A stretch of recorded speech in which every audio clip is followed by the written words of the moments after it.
Hi there, I'm Shimi Hapai and welcome to the Beautiful Mind and Soul podcast. This podcast is dedicated to Filipinos who want to learn more about entrepreneurship and personal development. Join me as we unravel the secrets in achieving our best life ever in our weekly episodes. And now, let's begin! Hello, everyone. Welcome to the Beautiful Mind and Soul podcast, where stories of faith, courage, and success inspire you to dream big and take action. I am your host, Shimi Hapay, and our guest for today is a successful and savvy serial entrepreneur. This millennial from Jensen is the founder of a $1 million company called Sam Holdings.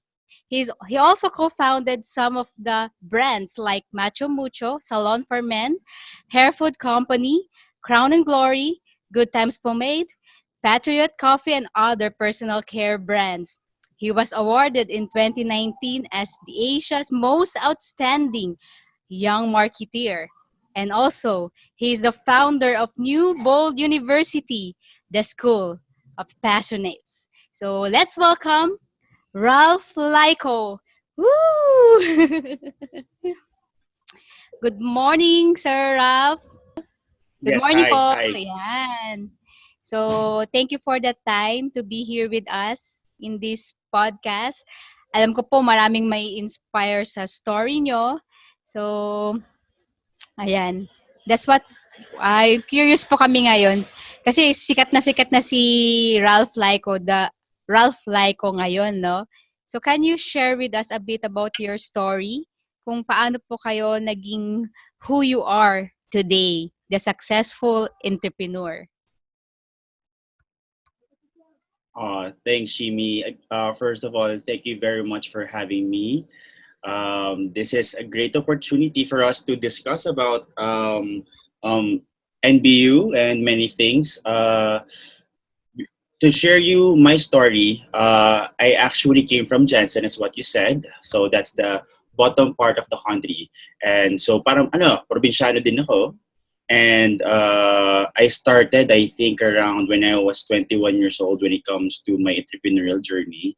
But ever since when I was young, meron na talaga ako meron akong fascination about marketing and advertising. And I remember my mom told me na when I was young daw, in the grocery store, I would always look for those advertised products. Like for example, Ovaltine. Nagtatatantrums so talaga ako when I see Ovaltine because during the 90s, I think sikat yun with Patrick Garcia. And I would say, Ovaltine! And I will do an action, no? What ginagawa dun sa ad. So parang I'm always fascinated about this. I was not clear. I was not really sure what to take no college. And my dad told me to take marketing and advertising. Sabi ko, sure, why not? So I took it in UP Visayas. And then I fell in love. Kasi it's exactly what I want to do. I am very fascinated about consumers, customers, observing their behavior, how you can persuade them, and how you can improve their lives. And parang the marriage of having this knack on marketing and advertising and marrying it on my innate desire to make products and services as an entrepreneur, it's like a really powerful combination that really, I think, set me up for whatever I'm doing. So the past, I think now 11 years na ako entrepreneur, but I don't really want to position myself or frame myself as an entrepreneur. I'd rather see myself now. Right now, I can see entrepreneurship as a very powerful platform for us, for people like us, for people like you to advance certain cause we believe in. Thank you for that wonderful story, Ralph, right? So, Ayun. yeah, wonderful. It's been more than a month since we've met po doon sa NBU Yes. 2020, and you see this podcast po, no? Sa lahat ng mga nakikinig ngayon, this podcast is really a product of that event. Kasi marami po sa amin doon, Oh. pagpasok namin, hindi pa sure sa ginagawa namin sa buhay. Parang meron kaming gustong gawin pero hindi namin magawa. And thankful kami sa NBU, no? New Bold University. Sa mga nakikinig, New Bold University po yun. So ngayon, we have the chance to ask Sir Ralph, how did NBU started? Okay, so NBU started, the idea for NBU started last year around February and March.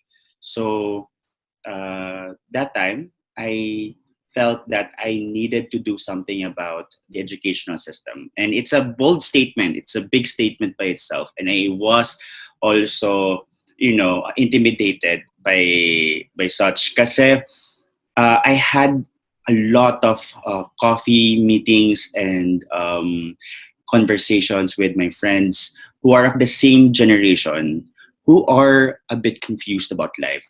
Like exactly a year ago, I remember I was in Cebu. I was talking to a friend, and he was very sad. He was very depressed. His eyes were really dark. His eye bags were really dark. He's working for a call center, and he doesn't want to be doing what he does because he's parang calling people to pay their credit card bills. And his strengths talaga, or his talents, is really more on travel, and he does singing as well.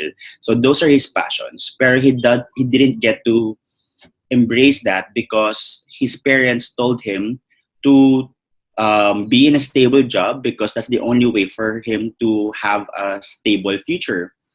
And seeing him in that depressed state really struck a chord in me, and it really compelled me to do something about it, because I know that he's not the only one who's going through this situation. There's hundreds or thousands of people in our generation, and even the upcoming generation, who will be in this kind of situation where they're confused, and they don't know how to move forward. And the problem with this is going to manifest in an economic scale. You will really see and observe tons of people who cannot provide their best. They cannot be super productive. They cannot be really spreading this abundance and productivity to their family because they're not happy themselves. So sabi ko, where does this happen? How can we solve this problem? And I realized it's because of the educational system that we have. The current educational system that we have is really designed during the 1900s. That's early 1900s. So imagine mo, Shimi, yung look ng classroom dati is the same as it looks today. So kung dati, nagbago na tayo on how we communicate. Dati, nagta-telegram lang tayo, tapos nagkaroon tayo ng Nokia 51, nagkaroon tayo ng telepono, tapos nagkaroon tayo ng Nokia 5110. And then nagkaroon na tayo ng smartphone. Ang daming changes, ang daming innovation for us to communicate.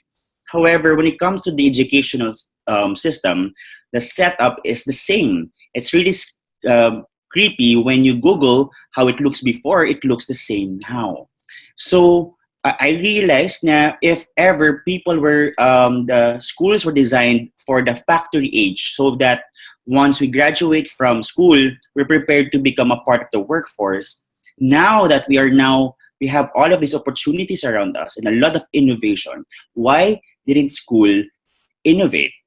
That's why we are like this. So sabi ko, maybe it's time for us to stand up and really do something about it. So I had an idea, what if we'll create a live school where we are going to congregate different people across the board, because I realized why do we have to end school when you're 21 or 22 when we are still forever learning? Even if you're 40 years old, tanungin mo mama mo, Shimi, she's still figuring out life. Diba? So parang sa akin, why can't we have a school where we teach them not only the relevant skills and relevant ideas that they can use in the changing times, which we are committed to do? What if we can also help people mitigate through life, how they can thrive through life by having improved life skills, how to go through mental depression, how to be able to advance a cause, how to help their communities, how to be a good mother, a good parent, or how to be a good person, how to be an innovator. So this kind of ideas are not really ingrained in the educational system. So I said, why not do something like a week long, once a year, uh, congregating people and then giving them a time of their life, giving them the boldness that they've never. I think the reason why we're very excited after NBU, and I think you also were inspired by it. It's because we were reminded of who we are. Diba? Like, oh yeah, I know deep inside I matter. And I want NBU to be about that. Wow, that's a wonderful story there, no, sir? Kasi kami, mga graduates nung recent NBU 2020, every time pag nakikita namin kayo, we are so grateful for your life, for holding this NBU. Kasi kung wala kayo, syempre wala rin pong ginamit si Lord na ano, no, for this event. Because really, this is the school na for the different ages. So may mga kaklase po kaming ano na rin, medyo mature na, and kami po medyo bata. Pero all of us, pag pumasok doon, yun nga yung hinahanap namin, yung purpose in life. So we will be talking about a little bit about that later. So ngayon po, sir, ano po yung vision nyo for NBU in the future? So NBU, the flagship program, we call it the flagship program, that the one that you attended, Shimi.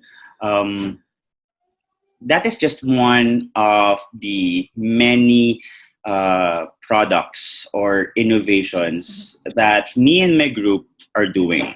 So the life school idea is, we believe that should be the new norm. That should be the new normal. Every year, once a year, for a week long, bring together passionate minds like you, like-minded minds, and give them new ideas, new skills so they can thrive. And then we have new innovations coming up, and one is the NBU School for Parents. So we are, born with amazing parents, Shimi, diba? Parang our parents have really empowered us. Pero there are a lot of other students as well, or people out there who didn't get to have parents who um, empowered them for life. And that is because when you're 19 years old and you're pregnant and then you're instantly a parent, you don't have a manual. And I realized that the reason why people are limited in life is because their parents are also limited. So if you heal the parent, kung ano man yung trauma yung pinagdaanan ng parent, if you also empower the parent, they will empower the kid. So that's why we're creating NBU School for Parents. We're now also creating the latest one, which is called the NBUX. So it's another innovation that we're doing. What we're planning to do is to activate people. So if we cannot overhaul the educational system, because it's a really big, tedious thing, it's hard to really overhaul it. Diba? Parang di naman tayo binigyan ng malaking influence and capital to do such thing. So I really worked around it. Sabi ko, what if we will activate people? So NBUX is a 3-day or a 2-day testing center where first people who will come in, they will be given assessments by life coaches and strengths coaches who will help you realize your strengths. What are your top strengths? What are your also emerging weaknesses that you can work around with? What are your what's your personality? How do you get to work with people? What is the things that you value the most? Because now, through NBUX, we will help people reframe their idea for success. Because the common idea for success is really about the big condo or the big house with 3 cars and traveling around the world. Pero those are really worthy goals, amazing goals. But that's not the same goal for everyone. Like for me, what I realized, Shimi, is I'm a guy who really has impact, and I'm a guy who really wants to travel. So if I am confident about my values, those will become the new uh, uh, goal that I will have for myself. So NBUX is going to help people. So after nyan, being coached by strengths coaches as well, you will have a report. So, may report ka na kung ano yung galing mo, ano yung core competency mo, malalaman mo kung ano yung personality mo, malalaman mo din ano pa yung iba mong mga galing. Alam mo din kung ano yung learning style na bagay para sa'yo para mabilis yung information pumasok sa utak mo. So, this kind of information, you don't really get in school. And we always look for life in life, finding these clues so we can better operate ourselves. Sabi ko, I am going to change that with my team. We're creating NBUX.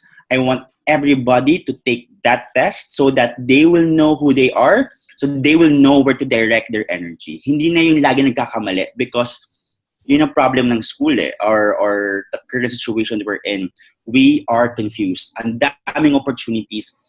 You can be, sabi nga, di ba, Shimi, you can be anything you want to be.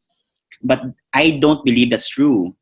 Do you believe in that? So I think then we need to be who we ought to be. Mga ganun. Exactly.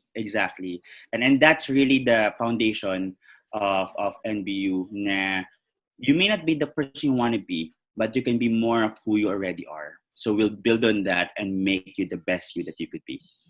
Wow, that's so inspiring. So, sa mga listeners, so narinig niyo po yun, we have NBU, School for the Parents, and NBUX. We are looking forward for these events. Kasi kahit kami graduates na, no, babalik at babalik kami sa NBU. Kasi it's that time of our life na parang we become who we really are. Walang restrictions. You are very open and you meet like-minded people. And tama si Sir Ralph, no? You need to learn about your strengths. If there's one takeaway, one of the biggest takeaway namin ng NBU is to learn our strengths. And good thing they have NBUX, which will be around third quarter. So stay tuned for the updates, guys. So sa mga listeners, this is your opportunity to have or to be in that event, to know your strengths. Kasi maraming tao, no, yung iniisip nila, improve nila kung ano kung saan sila weak, yung mga weaknesses nila, yung di nila masyadong alam, doon sila nagfo-focus, which is hindi naman dapat. We must learn our strengths kasi eventually doon natin makikita yung core natin, yung passion natin, at doon tayo mag-thrive as individual, no? So, thank you for that, Sir Ralph. And here's another question because one of the talks that I have attended in NBU is in finding your purpose. And I want to share a portion of that with our audience. Kung meron po kayong parang brief overview or brief Sure. way on how you can share more about finding your purpose in life. So all of us, whoever you are, whatever social class you belong to, whatever family you belong to, and whatever your condition in life is, we are all destined for a purpose.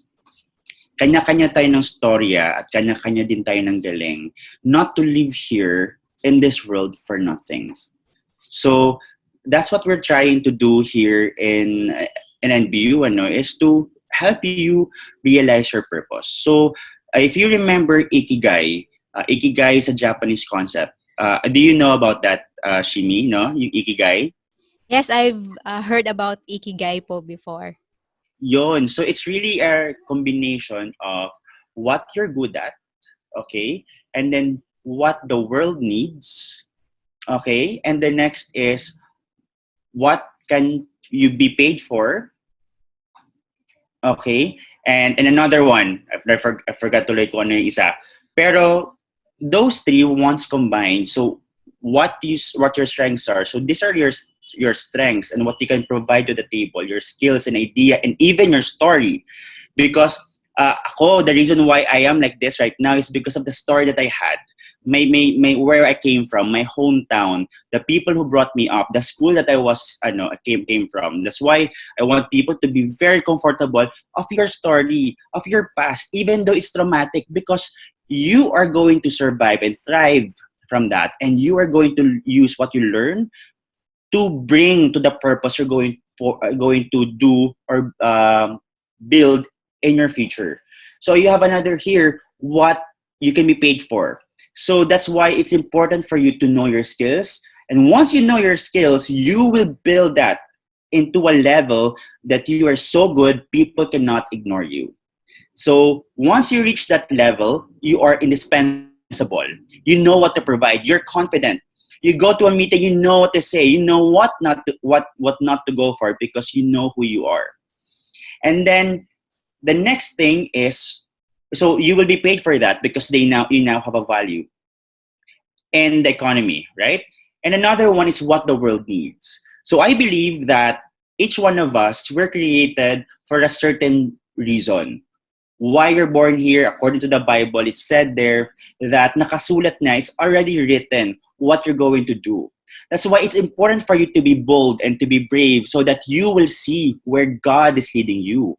So that you will see that your story pala, may reason siya, that's why it turned out to be like that. So that once you are going to fulfill your purpose or going to embrace your purpose, you know exactly why there's an emotional charge. There's just like, kaya pala ako nabuhay, kaya pala ako andito sa mundo. It's because that all of the things that I came through, that I've been through, lahat ng galing ko at ano yung pwede akong mag-survive, mag-thrive because I'm being paid for it as well, may kalalagyan. So for example, maybe you, Shimi, you're in a purpose to empower lives by giving them ideas and helping them build their businesses because I know that's your business, correct? Yes, Sir Diba? Ralph. So parang if sometimes if mabibigay mo siya ng for free kasi sobrang hindi naman ako nahirapan dito, ginagawa ko lang 'to natural sa akin. Tama ba ako? Umabot ba sa ganung level? Yes po. Na parang yung sa akin, madali, pero sa iba, hindi pala ganun kadali. Exactly. So yung ganong klaseng level of understanding helps you. So this is what what is the next level. The next level is once these three things comes together, they finally become they're now like a reunion. It's like a reunion, like they're finally are meeting each other. You feel now unstoppable. Kasi nagsama-sama na sila for a certain reason. So, for example, there's nga a study about people who know something about life. They have life skills. They've improved. There are people who are passionate. They have a different degree of energy. But there's another one, and that is the purpose-driven life. And once you're in a purpose-driven state, it's a higher energy and it's a different drive. It's as if every day you have a reason. You wake up in the morning, waking up with a reason. So I believe everybody, whoever you are, whatever your current situation is, I I encourage you to guys find your purpose. And if you don't find your purpose yet, believe that you will, as long as you keep on being brave in life. Tama po si Sir Ralph, no? We need to find that ikigai of ours to be purpose-driven individuals. Kasi I remember, no, the story about the richest place on earth.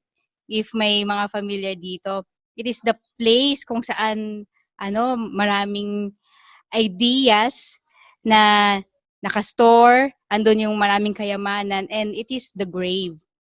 It is sad, no, na maraming tao ang hindi naibigay ang best nila sa life nila just because they don't know their purpose, that they don't know what they need to do, and who they really are. Yeah, So it's really good yeah, na may ganitong advocacy at ang mga bold ones na mm, nauna, sila Sir Ralph and his team, yeah, na very very timely for us, no? Kasi as time goes by, we really need to innovate, to change with the times, and for us to be passionate and to really bring out the best we can. We are unstoppable. So sa mga listeners, if you can feel yeah, that feeling na yung ganun. Kasi nga that's what kami sa amin, that's what we call the NBU effect. na parang paglabas namin, months after, days after, hindi nababago yung feeling na we need to have this purpose-driven life. So, I am not patronizing, right? Kasi totoo naman, if you are going to ask all of us, yung testimonials namin, it is really true that you need to be in this kind of transformational school. Kahit pop-up campus lang siya, good for 6 weeks, 6 days, busog na busog ka pagka-uwi mo na parang renewed individual ka. So, thank you for that, Sir Ralph, for that uh, inspiration in finding our purpose. I have to So, say as well, you are an amazing, like you're an amazing student in NBU. You were always active and you are one of the friendliest people. So if you're in sa grupo natin, ikaw yung isa talaga sa mga nakikita at napapansin because you are a very active and very friendly and very sharing. You're very generous to your teammates and that that's why I think you also got to maximize your NBU experience. thank you for those kind words, sir. I'm very humble. So, ano lang yun nag-graduate lang yung feelings and emotions from, of course, sa lahat ng tao doon sa area. So, active na active kahit yung mga, to those who are listening here, may mga kaklase din po kaming 60 plus, 70 plus. Pero grabe yung energy nila, para lang silang millennial. So, kung gusto nyo maramdaman yung ganong feeling, Yes. kahit anong age ka, punta po kayo sa any NBU event. Kahit School for the Parents, NBUX, and NBU 2021. That is February next year. Naku, we are so excited for that. Woo! And yan, sir, no? Yes. Now, we're going to our last but not the least question. Since you are known to be a very good entrepreneur, serial entrepreneur, can you give some advices po or you have strategies for those who are starting out pa lang as entrepreneurs, mga kababayan natin na gusto ring mag-venture sa business? Okay, so being an entrepreneur is, I'll be honest with everyone, it's not for everybody. So kahit ilang beses mo siyang gagawin, if you're not meant for that destiny, then it's not. And that's okay. Because all of us are designed for a specific purpose. Pero what can happen if you are not, for example, hindi kayo idea generator, hindi kayo nakakita masyado ng opportunities, pero magaling ka sa operations, magaling ka mag-handle ng mga tao, you have an opportunity to work with someone and be paired together. So kung you can imagine these people who are who did amazing things in the world, like for example, Steve Jobs, he has a partner, right? Si Steve Wozniak. If you look at Bill Gates, meron siyang kasama si Steve Ballmer. If you look at other people, even Einstein, he attributes much of his success to his partner. So all of us, me, I attribute my success and attribute what I'm doing right now because ang galing ng aking partner, which is my sister, which happens to be the COO, and I think you remember her. And it's always a team. So if you have a business idea, if you don't feel like you want to be an entrepreneur, if you have a business idea, what I suggest you do is try it at the cheapest, fastest way that you could. The problem with entrepreneurship kasi is that if you are starting out, you are going to be challenged by fear. The fear of uncertainty, the fear of what's to come, the fear of shame, the fear of many things. Because when you're an entrepreneur, it's really not easy. It is going to be very tough. It's going to be really about, let's say, for like every day is all about challenges. It's as ako nga, when I was starting out, I was not paid for the first years. So when people thought that entrepreneurship is about being earning good right away, it's not. It's really about, first of all, testing yourself. What if you really believe in something, would you allow yourself to go through this, to all of these failures? Because failures will be not only once, not twice, not thrice, but parang every quarter there is something that you need to learn.